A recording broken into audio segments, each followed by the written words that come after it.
Ada nabi yang orang-orang tidak bisa menemukannya. Nah, kita ini di negeri yang sangat jauh masih menemukan seorang nabi. Afrika tidak lebih jauh dari Arab, Eropa tidak lebih jauh dari Arab. Tapi kita sejauh ini alhamdulillah masih kebagian agama Allah Subhanahu wa ta'ala. Indonesia ini sudah tempat yang sangat jauh. Naik pesawat ke Makkah ini sudah 9 jam. Nah, kita masih kebagian. Maka kita bersyukur kita masih kebagian, walaupun bagiannya ada yang tidak terlalu banyak. Al-Quran 30 juz, sampai di sini ada yang cuman kebagian Yasin, alhamdulillah.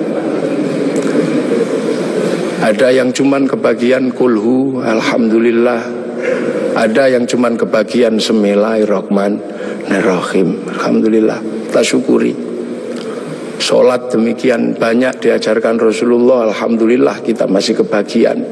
Walaupun ada yang cuman kebagian setahun sekali hari raya, walaupun ada yang cuman kebagian seminggu sekali Jumatan, bahkan ada yang senengnya baru maghrib tok, alhamdulillah. Hadis demikian banyak, alhamdulillah kita masih kebagian.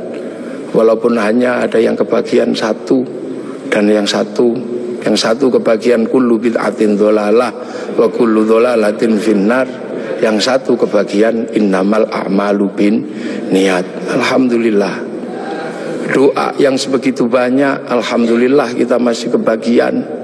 Walaupun hanya 2, ada yang kebagian doa makan sama doa ke kamar mandi. Ini alhamdulillah. Ini tidak lain dan tidak bukan karena Rasulullah oleh Allah ditakdirkan untuk menjadi nabi yang paling terakhir. Dan nabi yang paling terakhir ini adalah nabi yang punya jangkauan ketika manusia sudah tersebar di seluruh alam. Nabi Adam menjadi nabi mengurus satu keluarga. Itu saja ribetnya sudah luar biasa antara Habil sama Qabil. Nabi Nuh menjadi nabi, jangkauannya satu kaum. Itu aja ribetnya udah luar biasa. Nabi Ibrahim satu bangsa. Itu aja ribetnya sudah luar biasa. Makanya dibekali oleh Allah mukjizat-mukjizat yang luar biasa. Nabi Musa, nabi yang ngurus satu negara Mesir.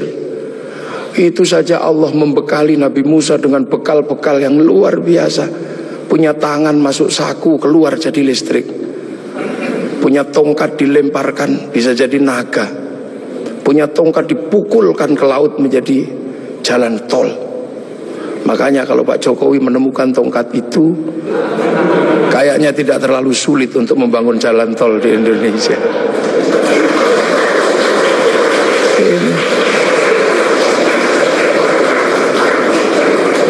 Nabi-nabi Allah diutus. Ada Nabi Daud diutus mengurusi satu negara, tapi punya kemampuan yang luar biasa. Tangan masuk tanah, keluar menjadi logam. Bisa dijadikan pedang, bisa juga dijadikan baju. Nabi Sulaiman, jangkauannya satu negara, kelebihannya luar biasa. Nabi Sulaiman mampu membangun sebuah kota besar menggunakan tenaga jin. Bisa berbicara dengan semut, bisa berbicara dengan burung, bahkan angin pun bisa diajak berbicara. Nabi Isa alaihissalam, jangkauannya satu negara, satu bangsa sekitar Romawi, akan tetapi kemampuannya luar biasa. Manusia yang buta dipegang matanya bisa melek kembali. Orang mati bahkan bisa dibangunkan. Wih, itu bangun.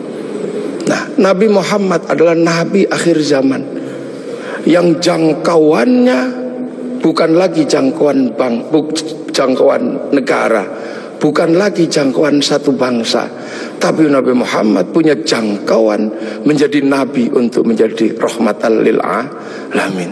Ini perbedaan nabi-nabi dengan Nabi Muhammad. Nabi Muhammad menjadi nabi ketika manusia sudah menjadi bangsa-bangsa, menjadi suku-suku, dan itu harus dijangkau semuanya. Makanya dari situlah Nabi Muhammad dilahirkan di kota Makkah. Kenapa tidak lahir di Bogor? Kenapa juga tidak lahir di Cina, tapi lahir di Makkah? Karena Makkah adalah guidance. Makkah adalah awal di mana manusia mengenal Allah Subhanahu wa ta'ala.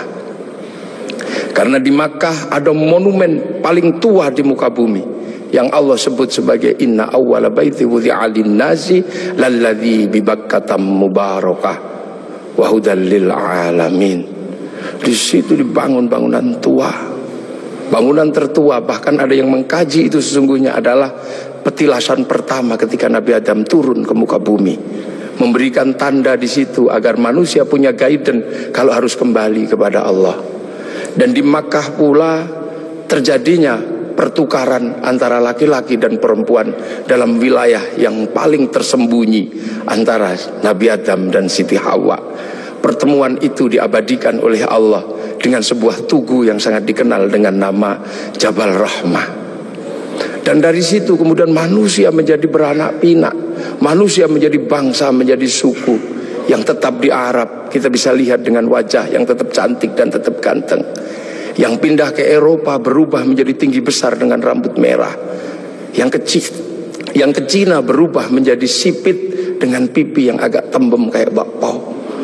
Kemudian yang pindah ke Afrika berubah menjadi hitam gosong, yang bisa kita lihat hitam kulitnya. Nah yang ke Indonesia berubah jadi seperti kita, kecil-kecil, pesek-pesek, seperti inilah. Nah ini semua akan dijangkau dalam konsep rahmatan lil alamin. Nah manusia ketika berpindah-pindah, guidance itu hilang. Maka Allah kemudian mengutus seorang nabi untuk mencari guidance itu. Diutuslah Nabi Ibrahim alaihissalam untuk menemukan itu. Dan alhamdulillah Nabi Ibrahim ditemani oleh putranya namanya Ismail dan istrinya namanya Hajar, menemukan kembali situs di mana manusia harus kembali kepada Allah. Situs itu dibangun ulang sama Nabi Ibrahim dan berdoa, Rabbana inni askantu min dzurriyyati biwadin ghairi dzi zar'in 'inda baitikal muharram Rabbana liyuqimus sholata waj'al afidatan minan nasi tahwi ilaihim warzuqhum minas thamarati la'allahum yashkurun. Maka karena Nabi Ibrahim menemukan guidance itu, Nabi Ibrahim menjadi orang yang paling terkenal di muka bumi dengan nama yang berbeda. Beda-beda. Ada yang menyebut Ibrahim, ada yang menyebut Abraham, bahkan ada yang menyebut sebagai Brahma. Walaupun ini butuh penelitian yang sangat luar biasa mendalam. Kenapa? Karena Nabi Ibrahim ini punya simbol yang kemudian diduplikasi oleh seluruh manusia di muka bumi. Di India ada simbol yang mirip dengan simbol yang ditinggalkan oleh Nabi Ibrahim. Ini butuh kajian mendalam dan ini mesti saya sampaikan dalam sebuah forum kenegaraan seperti ini. Karena ini akan mengurai benang kusut antara manusia di muka bumi dengan lahirnya Rasulullah Muhammad sallallahu alaihi wasallam. Umat Islam mengenal Ka'bah, sebuah batu dengan tengah yang tidak ada isinya apa-apa, kosong. Di India ada bangunan yang sama, batu dengan isi yang tidak ada isinya di tengah, namanya stupa. Di Islam ada namanya Jabal Rahmah, sebuah tugu batu. Kemudian di India dikenal ada yang namanya Linggayoni. Ada air yang namanya Zam-Zam. Kemudian ada air yang bernama Gangga Yamuna. Ada perjalanan suci dengan kain selempang. Di sini ada berwarna putih, di sana ada berwarna kuning. Selesai perjalanan suci, ada urusan yang sama terkait dengan urusan rambut. Yang di sini tahallul, yang di sana digundul. Selesai perjalanan suci itu semuanya ada darah. Yang di sini ada kurban, yang di sana ada gadri. Dan kalau sudah bersujud, meninggalkan hitam 2, yang di sini 2, yang di sana 8. Ini butuh kajian yang sangat mendalam bahwa ini adalah awal dari yang namanya millata Ibrahim. Kemudian guidance itu bergeser karena Nabi Ibrahim meninggal. diteruskan oleh dua putranya, yang satu bernama Ismail, yang satu bernama Ishak.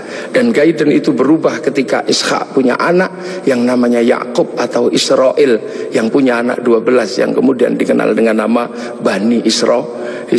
Dan Bani Israel mampu membangun sebuah Gaiden baru karena dikasih kitab Injil dan dikasih kitab Taurat. Yang dikasih kitab Taurat bahkan sampai hari ini masih menjadi bagian besar dari umat manusia di dunia dengan agama besarnya yang namanya Yahudi. Yang dikasih kitab Injil masih menjadi bagian besar dari agama di dunia ini yang dikenal dengan nama Nasrani. Punya pusat kota besar namanya Vatikan, dan di sini punya pengikut yang sering dikenal dengan nama Paus Romo. Gaiden ini bergeser. Akan tetapi kemudian Allah menunjukkan kembali, ini harus dikembalikan kepada Gaiden awal, kepada jalur awal. Maka kemudian dilahirkanlah Rasulullah di kota Makkah. Makkah adalah kunci di mana harus dikembalikan kembali manusia kepada Allah. Itulah kenapa kemudian Rasulullah lahir di kota Makkah. Untuk apa? Mengembalikan simbol kenabian dari awal sampai akhir sebagai wujud Khatamul Anbiya wal Mursalin. Makanya ketika terjadi sengketa dengan agama-agama yang sebelumnya, maka kemudian Allah mengukuhkan Rasulullah sebagai penerus Gaiden kenabian. Maka kemudian diangkatlah Rasulullah ke langit, dan Rasulullah ditunjukkan di mana jejak para pendahulunya. Maka kemudian ketika ketemu Nabi Ibrahim, Rasulullah bertanya, kalau orang Jawa bilangnya mbah gitu, Pak Presiden ya, Dek atau gitu, aku ini sebagai Nabi terakhir, tapi umat-umat Nabi yang sebelum aku bertanya, apa hakmu ketika kau mengatakan penerus Nabi Ibrahim? Kamu tahu di mana peletakan Nabi Ibrahim waktu membangun kembali Ka'bah? Ya udah, kamu jawab di situ. Kamu tandai nanti kalau kamu turun, kamu tandai itulah tempatku, namanya Jabal Rahmah. Nah, kalau pertanyaannya tentang Mbah Mail, kakek Ismail di sebelah mana? Kakekmu Ismail di sebelah situ, kamu kasih tanda. Itulah yang disebut Hijir Ismail. Lah kalau nenekku Hajar di sebelah mana? Nenekmu Hajar cari airnya di sebelah situ. Itu yang satu namanya Sofa, yang satu Marwah. Lah penjenengan melempari setan itu di sebelah mana? Sebelah situ. Nanti kamu kalau turun kamu kasih tanda biar tidak dilupakan manusia. Itu itu Jamarat Ula, yang itu Wusta, dan yang itu Aqobah. Nah sekarang kalau gitu yang dulu punya Ka'bah ini siapa? Itu kakekmu Adam. Mumpung orangnya masih di situ, kamu tanyalah, Mbah, apa itu apa? Ka'bah itu dulu aku khawatir, aku turun ke sini takut kehilangan jejakku. Ku kasih tanda dan disebut inna awwala baiti wudi'a lin-nasi lalladzi bi Bakkah mubarakah. Nah kalau Jabal Rahmah itu apa? Kayak kalau bahasa kita, waduh kalau itu saya tuku I love you ku sama nenekmu Hawa. I love you ku di situ katanya. Pokoknya kalau kamu nanti turun jangan kamu lupakan, kembalikan seluruh jejak kenabian. Maka semenjak itu kemudian umat Islam bersama Rasulullah diperintahkan untuk beribadah haji. Nah inilah makanya kalau ada pertanyaan besar, kenapa Rasul tidak lahir di Jakarta? Kenapa Rasul tidak lahir di mana? Karena Rasul adalah Khatamul Anbiya wal Mursalin, dan jejak kenabian yang mengarahkan kepada Allah ada di Makkah, dengan situs tertuanya adalah Ka'bah. Pemahaman tentang Rasulullah lahir di Mekah ini juga akhirnya menjadi kunci. Kunci apa? Kunci bagi kita semua, bahwa kita bukan orang Makkah, kita orang Indonesia. Rasul di Makkah, Rasul ini lahir di Arab. Maka kemudian pelajaran Islam pertama didedikasikan untuk mengajari orang Arab agar kembali kepada Allah. Dan Rasul tidak pernah kemana-mana. Rasul mengajarkan Islam hanya sampai di kota Madinah. Setelah itu dalam waktu 22 tahun Rasulullah meninggal. Nah, memahami Rasul yang lahir di Mekah adalah menjadi tonggak. Lantas bagaimana bisa Rasul yang ada di Makkah bisa sampai ke Indonesia ajarannya, dan 90% penduduk Indonesia mengikuti Rasulullah Muhammad sallallahu alaihi wasallam. Ini pasti bukan sesuatu yang mudah. Dalam bahasa Al-Quran, siratal mustaqim ada yang namanya siratal ladzina an'amta alaihim. Dan inilah yang membuat kemudian kita dengan peringatan Maulid akan ada sesuatu yang bisa sangat menjadi refleksi dasar antara Makkah sama Madinah, antara punya sejarah yang sangat panjang, dan itu bukan datang dengan tiba-tiba. Rasulullah di sana mengajarkan orang-orang sana dengan gaya di sana. Rasulullah sangat terkenal ketika mengajarkan Islam. Rasul bukanlah orang yang keras, Rasul juga bukan orang yang membabi buta. Rasul dijelaskan, anitum harisun alaikum bil mu'minina raufur rahim. Rasul begitu berharap bagaimana umat ini kembali kepada Allah. Maka Rasul punya sistem pembelajaran kepada umatnya dengan cara yang berbeda-beda, dengan cara yang sederhana. Ada yang pinter kelasnya Sayyidina Ali, diajarkan dengan cara standar orang pinter. Ya Ali, kamu sholat Ali? Iya ya Rasul. Yang khusyuk? Ya. Nanti kalau kamu khusyuk, kamu akan saya kasih serbanku yang hijau atau yang merah, terserah kamu pilih yang mana. Sayyidina Ali sholat, selesai sholat langsung menyatakan yang hijau ya Rasulullah. Pasti kamu gak khusyuk karena kamu menginginkan yang hijau. Ulangi lagi dan begitu seterusnya, sampai akhirnya Sayyidina Ali ketika sholat dipanah kakinya tidak kerasa. Setelah itu Rasulullah mengimami sholat orang-orang dengan kelas-kelas kayak Sayyidina Ali. Tapi bagi kelas yang kedua menjadi masalah. Kelas pertama ketika Rasulullah sholat, di belakangnya langsung sama-sama mengikuti Rasulullah dhahiran wa batinan, dengan badan dan dengan hati.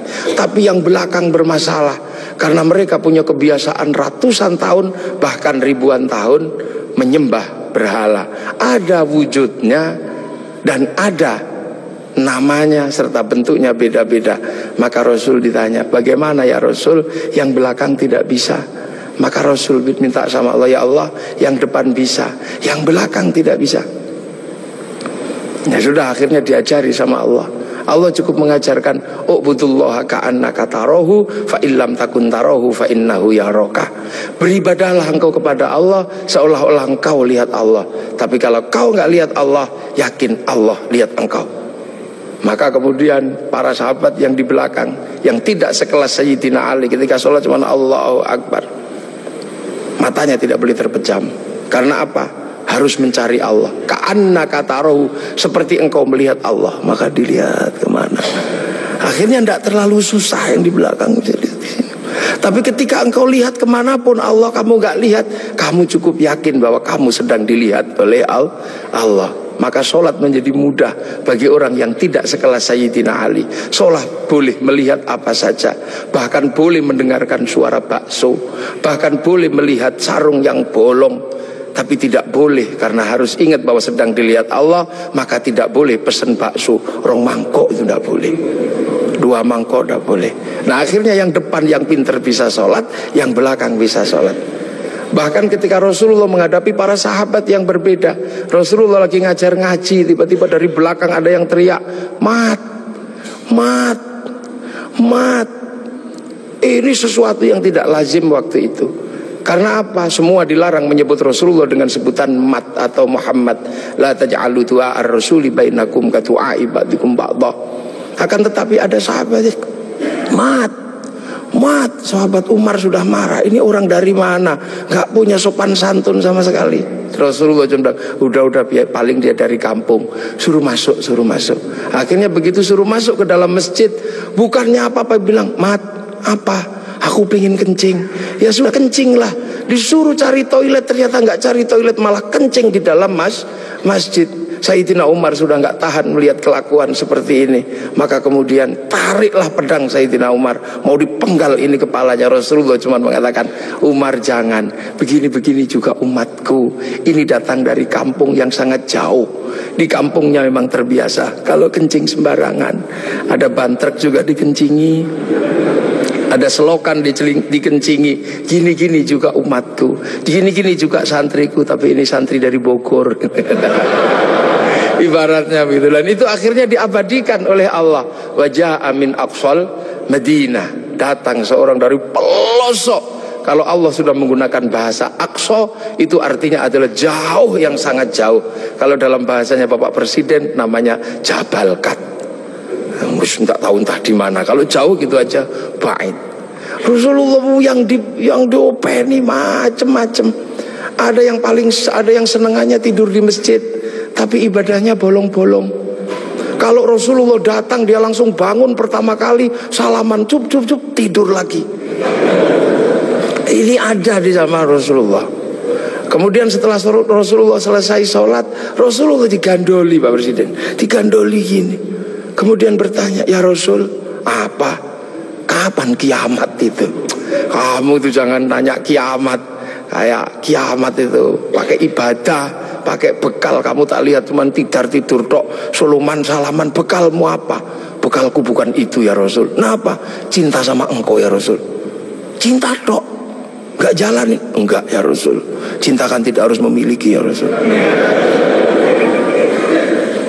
Akhirnya ya sudah, kalau kau cinta aku. Rasul pergi. Ketika Rasul pergi, digandoli lagi. Ya Rasul, ada apa lagi? Aku sudah jujur sama engkau ya Rasul. Ada apa? Aku kan cinta sama engkau. Engkau cinta sama aku gak ya Rasul? Ya iya, wong kamu cinta sama aku ya cinta sama engkau. Nah kalau gitu ceritanya, Rasul kan kalau cinta sama aku ini yang penting.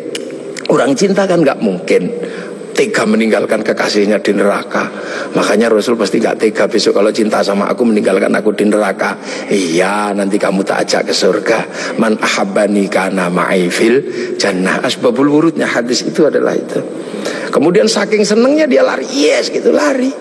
Begitu dia lari, Sayyidina Abu Bakar datang tergopoh-gopoh. Ya Rasul, bener gak yang tadi itu cinta tok masuk surga? Iya ya Abu Bakar, cinta tok ya Rasul. Iya. Maka Sayyidina Abu Bakar, dia cinta tok akan dibawa Rasul ke surga. Kayaknya aku lebih mungkin ini. Anak tak kasihkan, unta tak kasihkan. Kayaknya aku ini lebih mungkin. Sayyidina Abu Bakar langsung joget ini, iya, muter sampai jubahnya terangkat. Inilah yang akhirnya jadi manhaj torekohnya Sayyid Jalaluddin Rumi, yang dikenal dengan torekoh Maulawiyah, yang sekarang dikenal dengan nama Tarisu Sufi. Bahkan Rasulullah pernah satu ketika Makkah geger gara-gara ada apa? Ada orang tawaf dari kampung.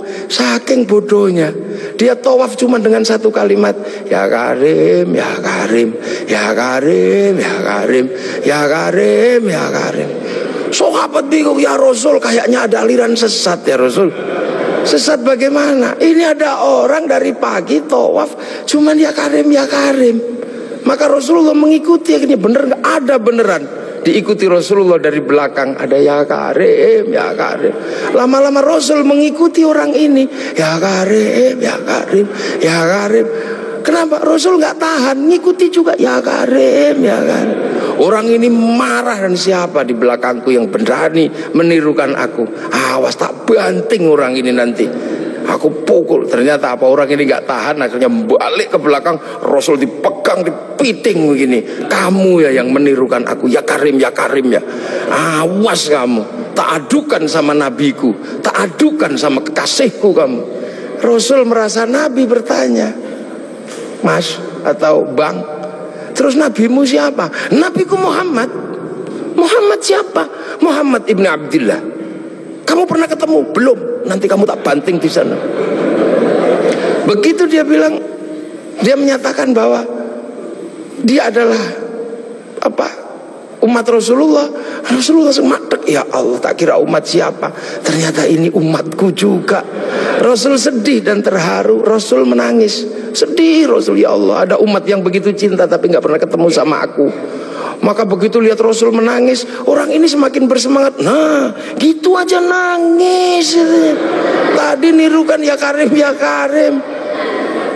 Akhirnya apa, ya Allah, Rasul menangis, aras berguncang. Kemudian malaikat Jibril turun, ya Muhammad, kenapa engkau menang? Dibanting orang ini kamu. Enggak ya Jibril, jangan salah paham. Orang ini tadi tawaf ya Karim, ya Karim, menggemparkan masyarakatku. Aku ikuti, ternyata benar ada, dan aku gak kuat, aku tirukan. Dia marah, dan inilah kejadiannya. Aku dibanting sama dia, dan aku mau dibilang sama nabinya, sama kekasihnya. Lah aku tanya, nabimu siapa? Muhammad. Muhammad kan aku sendiri, Bril. Berarti ini umatku. Aku terharu, sakit, Bril. Sakitnya tuh di sini. Ibaratnya orang ini. Ya sudah, kamu ngaku saja kalau engkau Rasul Muhammad. Akhirnya, Mas, udah pernah ketemu Rasul? Belum. Nanti kamu tak banting di sana. Mas, Muhammad itu aku, Rasul itu aku. Hah? Engkau Muhammad Rasul? Nangis orang ini. Nabi dipeluk-peluk sambil menangis. Ya Rasul, aku belum pernah ketemu sama engkau ya Rasul, tapi aku iman sama engkau. Dan di kampungku yang paling pinter cuman aku ya Rasul. Kita makan doanya ya Karim. Kita apa doanya ya Karim ya Rasul.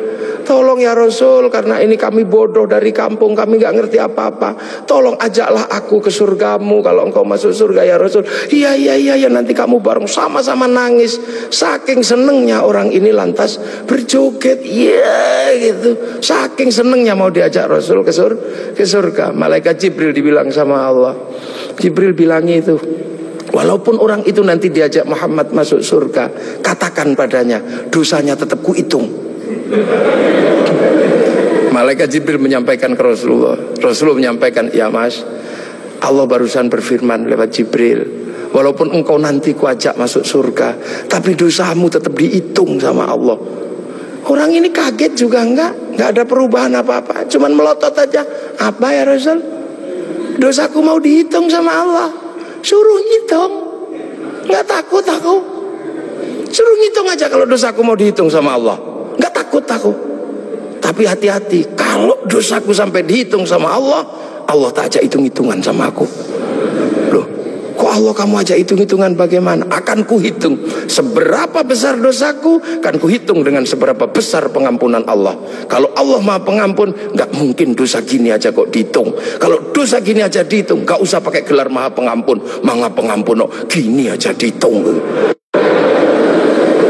Di zaman Rasul ini potret Rasulullah. Maka Rasulullah mampu menjadi rahmat bagi semuanya, sehingga kemudian pelajaran Rasulullah yang tidak masuk akal waktu itu bisa diterima oleh sebuah kalangan yang sangat jauh dari peradaban. Maka kemudian Islam yang sulit diterima oleh orang di Arab waktu itu bisa diterima. Sulit bagi orang Arab menerima Islam. Orang Arab Tuhan ada patungnya, Islam mengajarkan Tuhan tidak ada patungnya. Di sana diajarkan banyak Tuhan, ini diajarkan Tuhan satu. Di sana tidak ada air, Islam mengajarkan toharo pakai air. Susah, diminum aja susah, pakai disuruh mandi. Padahal di sana orang mandi berbeda dengan kita. Kita jinabatnya sebulan sekali, sana bisa semalam 8 kali. Susah, air disuruh pakai toharo pakai air. Sudah panas disuruh puasa, makanan susah disuruh zakat. Sudah gitu tawafilah yang paling sulit bagi orang Arab waktu itu. Orang Arab waktu itu sangat susah karena melihat perempuan itu begitu sesuatu yang sangat luar biasa. Lihat kaki sudah syahwat. Tapi waktu itu Islam mengajarkan bagaimana ketika tawaf muka dibuka. Betapa syahwatnya sangat tinggi ketika muka dibuka. Dan pada saat yang sama seorang laki-laki tidak diperbolehkan menggunakan kain berjahit, sehingga kalau mau berbuat jahil tinggal wes gitu. Itulah ujian terberat waktu itu. Dan itu susah dipahami oleh orang Arab. Makanya memahami Rasulullah itu tidak mudah. Makanya tidak mudah. Bagaimana seorang panglima perang kayak Sayyidina Umar bisa patuh sama orang yang tidak pernah berkelahi? Bagaimana Sayyidina Abu Bakar seorang konglomerat mau menuntun unta Rasulullah? Bagaimana seorang gadis 10 tahun bergembira ria dinikah sama orang 50 tahun? Ceritanya bisa kita tahu, tapi suasana psikologisnya tidak pernah bisa kita tangkap. Nah inilah maka Islam berkembang. Kemudian Islam bergeser. Orang-orang tahu, oh ini bagus, geser. Kemana? Geser ke Persia. Pertama dari Madinah geser ke Persia. Di Persia penyembah api. Karena orang Persia nyembah api, kemudian ikut Islam. Raja Rustum besanan sama Sayyidina Ali, lahir Sayyid Ali Zainal Abidin. Masuk Islam. Karena orang Majusi sebelumnya menyembah api dan masuk Islam. Nah, orang Majusi kalau nyembah api ditaruh di bangunan tinggi namanya Manaro. Apinya ditaruh di atas Manaro. Maka begitu orang Persia masuk Islam, apinya dihilangkan, Manaronya ditaruh di depan masjid. Seluruh dunia Islam melihat Manaro kok bagus di depan masjid, maka kemudian semua berlomba-lomba bikin Manaro. Sampai Jakarta bernama Menara. Tiangnya adalah tinggalan orang Majusi. Lah kemudian di situ terjadi peristiwa yang luar biasa. Setelah itu, sebelum sampai ke sini, terjadi peristiwa luar biasa. Pada tanggal 10 Asyura, seluruh cucu-cucu Rasulullah terbunuh oleh Yazid bin Muawiyah. Maka bulan Asyura adalah bulan duka kaum muslimin dunia. Makanya orang Indonesia, terutama di kampungnya Bapak Presiden, menyebut bulan Asyura dengan sebutan bulan Suro. Ekornya saja yang diambil, karena orang Jawa itu sukanya ngambil ekornya aja. Muhammad diambil mat, Asyura diambil suro. Makanya di bulan Asyura orang berduka karena terbunuhnya cucu Rasulullah. Maka di Jawa ada tradisi tidak mantu, tidak nikahkan anak, itu karena bulan duka. Di Jogja ada yang namanya keliling beteng. Maksudnya di bulan Suro jangan terlalu banyak mulut, jaga mulut. Nah di Solo mengikuti kebo Kiai Slamet, kalau kebonya keluar taiknya diusapkan ke seluruh tubuh. Ini bulan duka, jangan bersolek. Dan biasanya bulan Asyura di Indonesia diikuti dengan santunan anak yatim. Nah inilah. Dan dari situ terus Islam bergerak. Makanya monumen-monumen itu lahir Sayyid Ali Zainal Abidin. Lah Sayyid Ali Zainal Abidin kemudian bergeser, punya anak Sayyid Muhammad Baqir, menjauh punya anak Sayyid Ja'far Shadiq, menjauh diteruskan sama Sayyid Ali Uraidi, menjauh diteruskan sama namanya Sayyid Muhammad, diteruskan Sayyid Ubaidillah, teruskan Sayyid Isa Naqib, diteruskan sama Sayyid Ahmad Al-Muhajir, teruskan Sayyid Alwi, teruskan Sayyid Muhammad, teruskan Sayyid Alwi, diteruskan namanya Sayyid Ali Khalid Qasam, teruskan putranya namanya Sayyid Ahmad Sohib Mirbat, teruskan namanya Sayyid Alawi Amil Faqih, punya anak Sayyid Abdul Malik sampai Mongolia, punya anak Sayyid Ahmad Jalaluddin sampai Campa, punya anak Sayyid Muhammad sampai Pase, dan punya anak Sayyid Jamaluddin Al-Husaini Al-Kabir sampai tanah Nusantara di pedalaman, yang kemudian karena turunnya di Jawa, Sayyid Jamaluddin Al-Husaini Al-Kabir, orang Jawa punya Hono Coroko, maka kemudian di Jawa dikenal dengan nama Syekh Jumadil Kubro. Dan disitulah kemudian Islam ketemu dengan kebudayaan peradaban Nusantara. Nah inilah tonggak Makkah ini yang akhirnya menjadi penjelasan, oh ternyata Makkah sini geser di sini. Dan kemudian kita diingatkan bahwa Syekh Jumadil Kubro punya anak namanya Said Ibrahim pindah Palang Tuban sana, punya anak namanya Raden Rohmat Sunan Ampel. Nah ini yang kemudian bangun peradaban baru di Nusantara. Syekh Jumadil Kubro punya murid namanya Samsuddin pindah Jawa Barat, dikenal dengan nama Syekh Kuro, punya murid namanya Datuk Kahfi pindah Cirebon, punya murid namanya Syarif Hidayatullah Sunan Gunung Jati. Nah inilah baru kita kemudian menemukan titik sini. Nah pertanyaan-pertanyaan besarnya inilah yang akhirnya kemudian menjadi penjelasan. Lantas bagaimana kita mengikuti Rasulullah di tempat yang jauh ini? Rasulullah memberikan garis namanya ahli sunnah wal jamaah. Bahwa Rasulullah yang diajar pertama wal jamaahnya bernama sahabat. Wal jamaahnya sahabat generasi kedua namanya tabi'in. Tabi'in punya generasi berikutnya namanya tabi'ut tabi'in. Dan kita ini adalah generasinya para ulama yang cara pembelajarannya sangat berbeda. Di Arab sana Rasulullah mengajarkan bagaimana makan dengan 3 jari. Masih bisa dijalankan sampai hari ini karena di sana masih kurma sama roti. Begitu sampai di Nusantara sudah tidak kurma dan tidak roti, tapi sudah soto. Maka makan dengan 3 jari sudah bukan sesuatu yang mudah. Di sana kurban pakai unta, di sini tidak lahir unta, tapi lahir kerbau sama sapi. Karena terlahir kerbau sama sapi, maka jangan memaksakan diri kurban pakai unta. Nanti ditangkap oleh polisi karena nyuri untanya Kebun Raya Bogor. Ini di sana masih bisa pakai jenggot dengan utuh, tapi di sini rasnya adalah ras Mongoloid, sudah tidak punya jenggot. Inilah maka ulama awal yang datang ke sini tidak pernah ribut masalah simbol-simbol yang tidak bisa dilakukan oleh orang Indonesia. Nah sekarang ini tugas pemerintah, karena banyak orang yang kemudian lupa kedudukan itu. Kemudian memaksakan menjadi orang dipaksa langsung ikut seperti Rasulullah. Nah ini yang harus kita pahami, bahwa kita ini berkedudukan sangat jauh. Quran saja berbeda-beda ketika mengajarkan. Di awal Rasulullah, Quran tidak ditulis. Kenapa? Karena sahabat apal Quran. Orang apal tidak perlu menulis. Saya apal wajah istri saya, nggak pernah bawa fotonya kemana-mana, karena saya apal. Makanya ibu-ibu yang fotonya dibawa kemana-mana jangan seneng dulu. Jangan-jangan karena belum apal. Lalu kemudian setelah Rasulullah meninggal, sahabat nulis Quran. Nulis Quran sahabat. Untuk apa? Untuk tabiin yang tidak ketemu Rasulullah. Tiba-tiba generasi sahabat meninggal, tabiin mengajar bawahnya. Qurannya sahabat terlalu pinter, cuman lungkik-lungkik kayak cacing gitu aja. Maka kemudian dikasih titik oleh Abul Aswad Ad-Du'ali.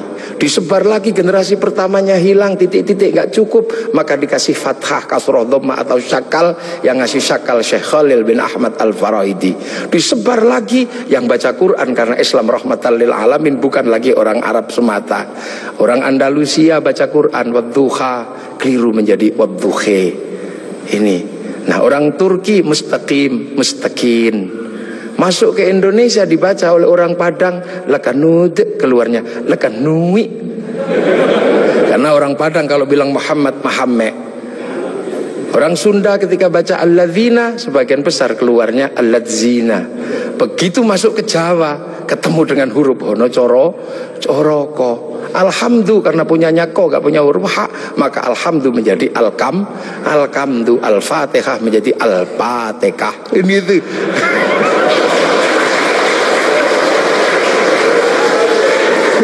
Nah ini, orang kalau ngerti proses kodifikasi Quran pasti tahu. Ketika masuk ke semua negara pasti berbeda. Al-Fatihah menjadi Al-Fatihah. Dan ini yang dialami oleh Bapak Presiden Republik Indonesia.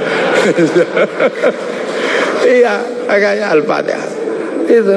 Ya Hayyu Ya Qayyum menjadi Ya Kayuku Ya Yumu. Robbil alamin kayaknya punya huruf ain, nggak punyanya ngo, keluarnya Robbil ngalamin. Nggak punya dot, punyanya lo, maka Ramadan keluarnya Romlan. Begitu dibaca ulang Bali sangat susah karena orang Bali nggak bisa bilang tok, bilangnya tok. Maka sirotol menjadi sirotol ladzina an'amta alaihim. Islam berkembang ke semua negara dan berbeda. Ketika dibaca oleh orang Bugis alaihim, keluarnya alaihing. Karena orang Bugis kalau bilang N jadi eng, kalau bilang eng jadi N. Makanya ada dulu mantan Kabulok bernama Beduamang. Itu berasal dari Abdurrahman. Nah itulah makanya kemudian Islam bergerak. Nah lantas apa? Lantas terciptalah sebuah ilmu untuk bagaimana orang di seluruh dunia Islam mampu membaca Al-Quran. Dibikinkanlah sebuah ilmu yang dikasih judul At-Tajwid fi Qiraatil Quran, yang nulis Abu Ubay Qasim bin Salam. Orang akan tahu. Nah ini generasinya para ulama. Dan yang paling besar, yang mungkin Bapak Presiden sudah pernah saya sampaikan, tapi ingin saya sampaikan lagi biar kita tidak lupa. Ada perubahan besar ketika masuk ke tanah Nusantara, di mana waktu itu tanah Nusantara sangat susah dimasuki Islam. Kenapa? Ini bangsa sudah sangat beradab. Bangsa ini bukan bangsa kecil. Tahun 1222 ke atas, sebelum tahun 1300 sudah mampu menaklukkan Mongol yang menaklukkan Eropa, menaklukkan Arab, mampu ditaklukkan oleh kekuatan Nusantara yang namanya Singasari. Makanya hal itu bisa kita lihat betapa kita bangsa punya tinggalan-tinggalan yang luar biasa. Orang Arab punya alat musik yang namanya terbang, terbuat dari kayu dan kulit. Orang Eropa punya alat musik yang namanya gitar, terbuat dari kayu dan tali. Tapi orang Nusantara, salah satu alat musiknya adalah gamelan, terbuat dari logam. Hanya bangsa yang menguasai ilmu pertambangan yang maju dan penguasaan metalurgi yang mapan mampu membuat alat musik dari logam. Dalam cerita-cerita besar, kita juga punya cerita besar yang sama. Orang Eropa punya cerita tentang Cinderella, kita punya cerita bawang putih, bawang merah. Orang Eropa punya Samson, orang Arab punya Sam'on, kita punya Bandung Bondowoso, kita punya Sangkuriang, kita punya si pahit lidah. Orang Sanya punya cerita Romeo Juliet, orang Arab punya cerita yang namanya Laila Majnun. kita punya cerita andi-andi lumut. Kita punya cerita, banyak sekali cerita cinta di Indonesia. Sana punya cerita namanya kura-kura ninja, kita punya cerita kancil nyuriti. Sama saja, apa bedanya? Bahasa-bahasa kita juga bahasa-bahasa yang tidak bisa direndahkan. Orang Inggris bilang rice, orang Arab bilang rus, orang kita bilangnya macam-macam. Kalau masih di sawah namanya padi, kalau sudah dipanen namanya gabah, kalau sudah digiling namanya beras, kalau patah-patah namanya menir, kalau dibungkus namanya lontong pakai daun, kalau dibungkus pakai namanya ketupat pakai janur, kalau tidak dibungkus namanya nasi, dicuri satu namanya sebutir nasi, kalau diublek-ublek namanya bubur, pantatnya gosong namanya kerak atau intip. Sana cuma rice sama rus. Ini yang kita tidak boleh malu menjadi bangsa Indonesia. Semua yang kita miliki sama. Ini menandakan bahwa kita menjadi sebuah bangsa yang besar, berkasta-kasta, berbeda-beda. Maka kemudian Islam mulai memperkenalkan konsep besar sehingga kita punya bangsa dan negara. Konsep besar apa? Diperkenalkanlah bagaimana hidup bersama, saling menjaga. Diperkenalkan konsep besar namanya musyarakah, yang akhirnya dikenal dengan bahasa masyarakat. Kalau sudah jadi musyarakah, semua harus saling mengerti dan saling bertanggung jawab. Maka diajarkanlah menggunakan kalimat Rasulullah, kullukum ra'in wa kullukum mas'ulun an ra'iyati. Raja dan hamba dihilangkan, diganti dengan ra'iyah, yang diserap ke bahasa Indonesia menjadi rakyat. Dan satu-satunya bangsa Islam di dunia yang mampu mengadaptasi kalimat ra'iyah menjadi rakyat hanya ulama-ulama Indonesia. Hanya ulama Indonesia. Nah, kenapa? Karena kita ini pilihannya berbeda. Pilihan bangsa yang disebut waja'alnakum syu'uban wa qabaila, disinilah tempatnya. Arab tidak ditemukan bangsa yang berbeda, mereka satu bangsa. Eropa satu bangsa. Arab satu bangsa dipikul puluhan negara. Eropa satu bangsa dipikul puluhan negara. Tapi disinilah ada satu-satunya tempat puluhan bangsa bisa dipikul oleh satu negara, Kesatuan Republik Indonesia. Makanya harus disatukan. Tidak ada lagi raja hamba, yang adalah ra'iyah. Kalau sudah ra'iyah, tidak boleh lagi menyebut kafir. Kenapa? Karena kafir adalah orang yang menentang Allah dan memusuhi kaum muslimin. Kalau sudah hidup bersama namanya dhimmi. Kalau sudah saling bertanggung jawab namanya ra'iyah. Maka ketika para ulama sudah menyebut kita dengan sebutan rakyat, jangan lagi kau turunkan derajat ra'iyah menjadi derajat kafir. Maka tidak ada lagi kata kafir di Indonesia, karena sudah ra'iyah atau rakyat. Ini kenapa para ulama sepuh tidak ada yang menyebut kafir. Kemudian ra'iyah kalau berkumpul diajarkan bagaimana hidup bersama, berbahagialah, berbicaralah dengan baik-baik. Maka konsep yang ditawarkan adalah wasyawirhum fil amri. Maka kemudian ra'iyah yang hidup bersama dan berbicara secara bersama disebut musyawarah. Kalimat wasyawirhum fil amri. Kemudian kalau bermusyawarah jangan menang-menangan sendiri, berbagilah, saling bertoleransi. Maka kemudian lahirlah konsep besar, konsepnya disebut tafassahu fil majalis. Maka kemudian muncullah istilah majelis. Dan ketika para ra'iyah mengangkat pemimpin, harus seluas cakrawala yang pernah diajarkan Allah, wasi'a kursiyus samawat. Maka kedudukannya adalah bernama kursi. Ada kursi presiden, ada kursi DPR, ada kursi menteri. Karena daerah ini yang membangun adalah para wali, maka kawasan ini disebut wilayah. Kalau saya mau tanya, di mana negara dengan konsep dasar keagamaan Islam yang mampu membangun sebuah struktur negara hari ini, itu ada di Indonesia. Maka jangan kau sebut negeri ini negeri tauhid, karena ra'iyah, musyawarah, termasuk kursiyun, termasuk majelis, termasuk wilayah, bukan menjadi bahasa orang nongkrong, tapi ini adalah bahasa resmi negara yang tertuang dalam Undang-Undang Dasar Negara Republik Indonesia tahun 1945.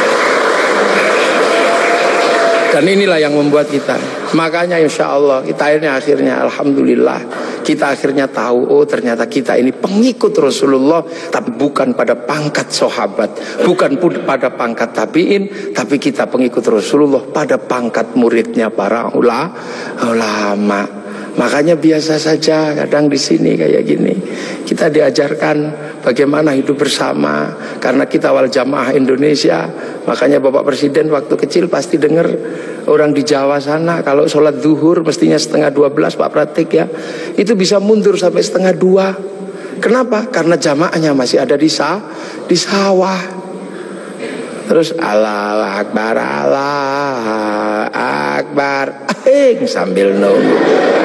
Lantas pujian Robana ya Robana, datang ada tombowati karena capek nunggu ya pegel sampai ada diuruki anjang. Loh, itu cara di sini. Terus sholat. Nah, sholat di sini Allahu Akbar. Karena sinyalnya jauh, kita ini pemancar lokal. Biasa sinyalnya suka hilang kan. Allah Akbar. Ada bakso gitu, ding ding, sinyalnya hilang. Bakso gitu. Nah, inilah Indonesia. Makanya karena sinyal yang hilang, habis itu para ulama mengajarkan kalau kepalamu bocor seperti itu, nggak inget Allah, inget apa, udahlah kalau habis sholat ditambal. Maka habis sholat ada zikir la ilaha illallah, la ilaha illallah. Nah, sekarang ada yang protes, kenapa berzikir pakai gini-gini?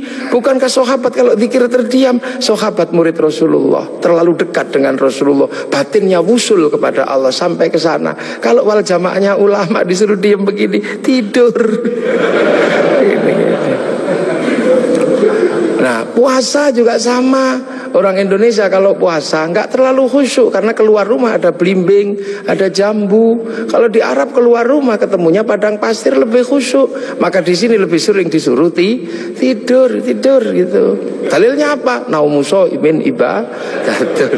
Nah, kalau malam pakai doktek. Setelah itu halal halal. Haji juga sama, nggak bisa langsung ke sana Pak Presiden. Antrinya 25 tahun. Makanya orang sini capek nunggu. Daripada capek, nempelkan gambar Masjidil Haram. Ini Pak Menteri Agama. Biar tidak terlalu capek, biar agak senang dikit, latihan dulu di alun-alun Bogor. Labbaik Allahumma hajjan. Ihramnya beneran, niatnya beneran, tapi Ka'bahnya triplek. Lah ini namanya mana sih haji. Lah ini wal jamaahnya baru ini, dan ini ada di Indonesia. Itu akhirnya orang tahu pangkatnya dengan Maulid. Oh, Rasul Mekah, kita Indonesia. Ada jarak yang sangat panjang, ada jarak waktu, ada jarak ruang. Nah, ini kalau kita pahami dengan bahasa yang sederhana, fa insyaallah Islam di Indonesia akan tetap menjadi Islam yang ramah, Islam yang tidak kasar, Islam yang tidak gerasa-gerusu, mampu ngayomi seluruh manusia yang berbeda-beda, seperti Rasulullah yang anittum harisun alaikum bil mu'minina raufur rahim ihdinas siratal mustaqim. Assalamualaikum warahmatullahi wabarakatuh.